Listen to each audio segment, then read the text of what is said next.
Hello everybody, Road Warrior 627 here with another big preview for a couple of big races 2018. We've got 3 to talk about, and I'm very happy to be joined with my good friend Sam Roseman from down in Cherry Hill, New Jersey. How you doing today, Sammy? Good. Very good. Alright, we're going to talk about the Dubai World Cup, the Gulfstream Mile, and the Florida Derby. Today we're going to go in post-time order tomorrow. So let's start with Dubai. Is anybody gonna beat West Coast? Sammy, thoughts? The only person I think could possibly beat West Coast is Forever Unbridled, coming in on the Breeders' Cup this off Mike Smith, who's an unpredictable jockey. He's 8th, maybe he could beat West Coast. Yeah. Or it could be Gunnavera, who's a closer, maybe with Joel Rosario can get the job done in a place or win it. But West Coast is going to be the hard one to beat in this race, totally. Absolutely. Picking West Coast, I don't see how he loses in a realistic scenario. The only way I can see him losing, actually, is North America going to the lead and going wire to wire with a slow pace. If that doesn't happen, I don't think Talismanic is good enough. Transfers over to the dirt.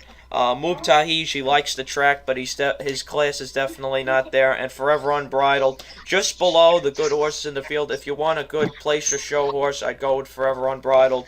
So I'm going to go 9, 7, 5, 6 in the Dubai World Cup. My picks is 9. I think, also like you said, North America, he can go get the wire. But 6-1, he's not going to beat Bob Baffert and Javier Castellano in the Dubai World Cup. So I'm going to go 9, 6, 3, 2 in the final for Dubai World Cup. Yeah, North America, I don't even have him in the top 4. I got Talismanic second.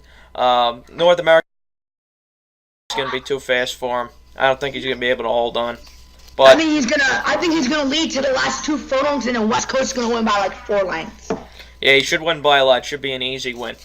Alright, let's head on over back home down to Gulfstream Park for the Gulfstream Hardacre Mile. 3:13 is post time. It'll probably go off around 3:30 the way Gulfstream is, because they can never stick to their post times. It's race number 8. We've got 2 good 3-year-olds from last year. Irish Warcry and Always Dreaming here. Always Dreaming, obviously, the Derby winner. Irish Warcry did a lot of good things, including running second in the Belmont. What are your thoughts on this race, Sammy?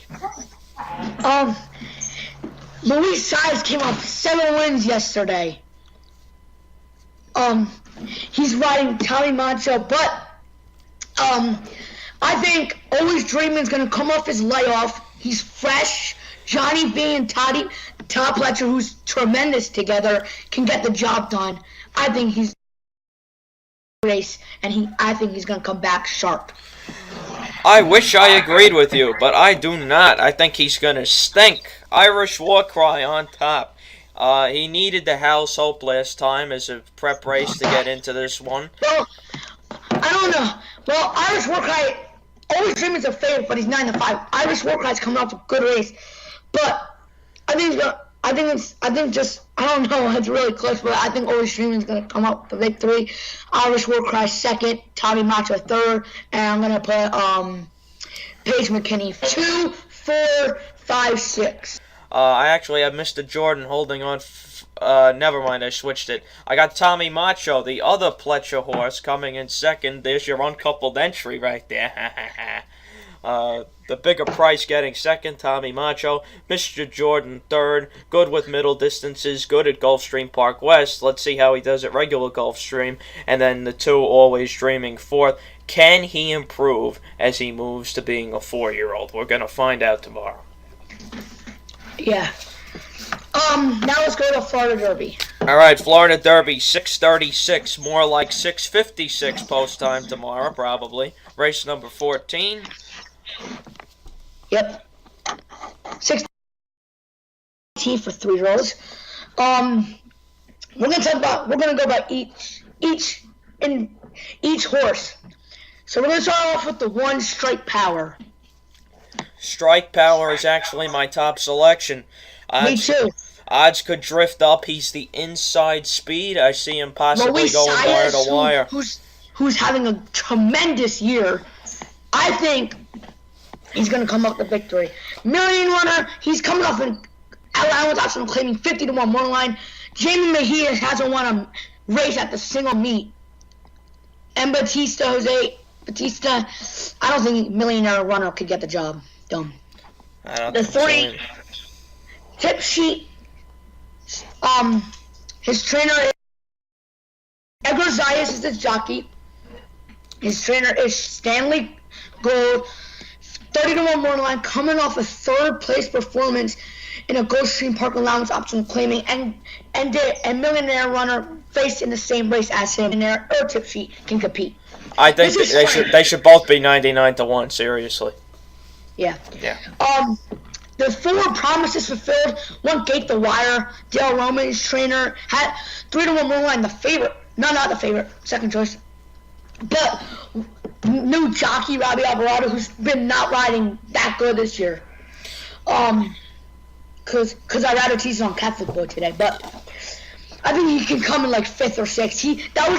He just got lucky that race. He got lucky. He got in very easy pace in the Fountain of Youth. He's still a good horse based on what he did. He was able to go wide, resist the challenge of Strike Power, but I think Strike Power, his odds might drift up. Off that Fountain of Youth is going to get bet down to about maybe 4 or 5-1, where it should be about 8-1. So I'd be bad value in this race. I actually put him 3rd in here. Yeah. Storm Runner, why is he in this race? He came in 7th in the Fountain of Youth. Dale Roman's trainer, Tyler Gaffleone on the board, 20-1. I don't think he can compete. I think he's going to come in last. Yeah, do something else with this horse, seriously. Like, I would put him, I don't think he's going to be 99-1, but he'll be like 80-1. You probably can agree with that. All right, the 6, we got Catholic Boy, the Remsen winner from last year. Good duel with Flame Away in the last race, came up a little bit short. I think he can get a piece of it. I'd rather tease who've been riding really, really good this year. I think he can get an early pace sit. I think he's going to get a pay trip, try to come at the end, but he won't get the job done. I think he'll come in 3rd or 4th in this race. Yeah, as I said, I got him 4th. Okay. Has he broke his maiden yet? I'm not sure. I don't have the PPs, but... It says 4th at Saratoga. Maiden special weight. But Wilmot Jose Ortiz, 20-1 morning line. He's not going to get the job done. Yeah, I don't want any part of him. The 8 Audible, Todd Pletcher, Johnny B. He's 9-5. I think he's gonna go down like 2-5, 3-5. He's off the layoff from the Holy Bull. I love betting New York breds, but it's just too short a price for me. I put him 2nd. Yeah, Todd Pletcher, Johnny B. Maybe they can get the job done. Then we're going to turn over to the 12-1 long shot, Mississippi, Mark Casey, Julian Peru.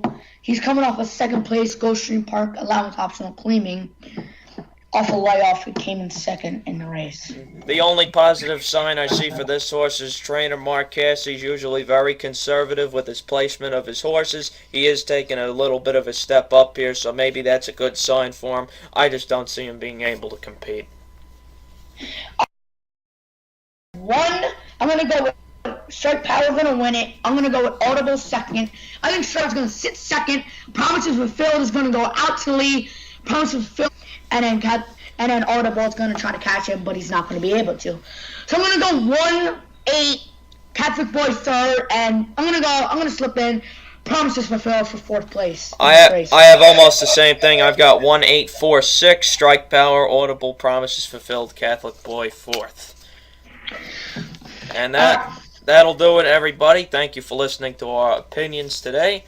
Hope you had as much fun as we did recording this video, and I hope you enjoy the races tomorrow. Anything else you want to add, Sammy?